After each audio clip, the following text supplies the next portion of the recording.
After a long 6 hours ride, I checked into my room and all I remember was seeing my bed. After a good night's sleep, the morning seems peaceful. No business calls, no client meetings. Things were just perfect right then.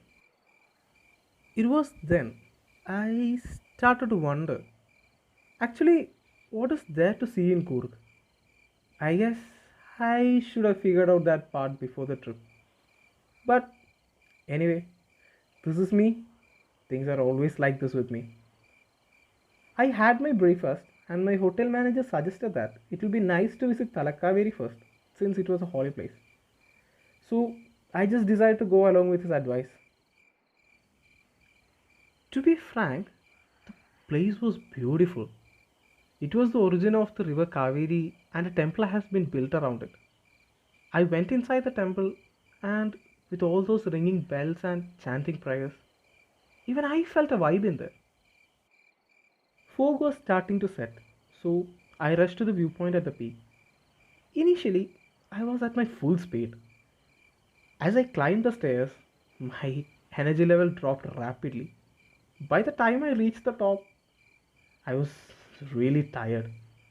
But trust me, it was worth it really. The fog formed a white carpet all around the mountains, and the tops were like spikes that poked through the carpet. Along with the golden rays of the sun, that moment was truly magical.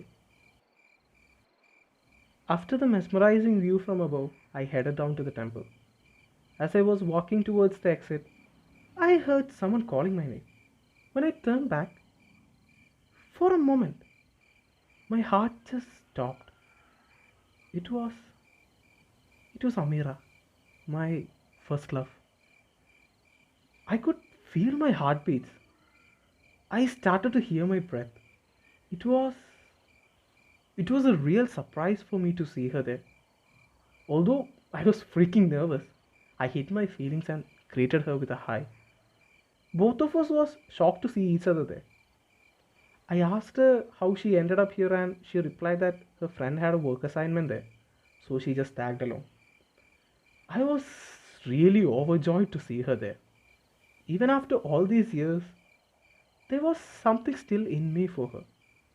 She started to talk about all those good old school days, memories, and all. Technically, she was digging my old feelings for her. As we were talking, her phone rang and Amira attended it and told the caller out our current location. For a moment, my imagination started to run wild. I know she is not married, so what if it's a boyfriend? Actually, I was already planning to impress her. And if it was her boyfriend, my love will be wasted once again. I started to think of all sorts of possibilities. But to my relief, that person was a girl. It was the first time that I felt such immense joy for seeing a person that I don't even know actually. Suddenly, the girl came and hugged me. I was really confused. Who does she think she is? Coming and hugging a stranger? What's the problem? I started to wonder and slightly pushed her away. Hey Aaron, it's me, da, Kritika, she said. I still couldn't recognize her really. 10th standard, third bench, left corner. The girl who always brings water for the entire class. Hey, I even completed your entire notebooks, man, she added.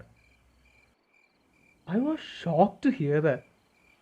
Kritika, the most innocent child of our batch. I used to make her do all of my assignments and all. I never expected to see her like this. Here, she was completely changed, looking like a gypsy. I asked whether she was the friend who had a work assignment at Coorg. She nodded yes and said that she is a travel photographer working for Nat Geo.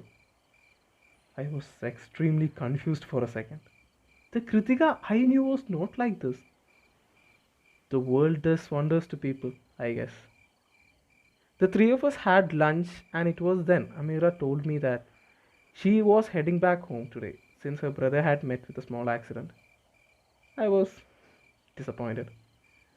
I guess my dream of winning her heart over will always remain a dream. Sad reality. I went to drop her at the bus station. She gave me her number and promised to be in touch. Kritika was there as well. After Amira left, both of us went to have dinner. I asked her what her plan was since her travel partner has gone. I have to complete the project anyway. I have already booked rooms, entry tickets, and all for two. The trip is completely scheduled for two. But now, I guess I have to do this alone. I really wish if there was someone else to give me a company. Hey, wait a sec. You are alone, right? Why don't you join me? I have everything in place for a partner. What do you think? She asked.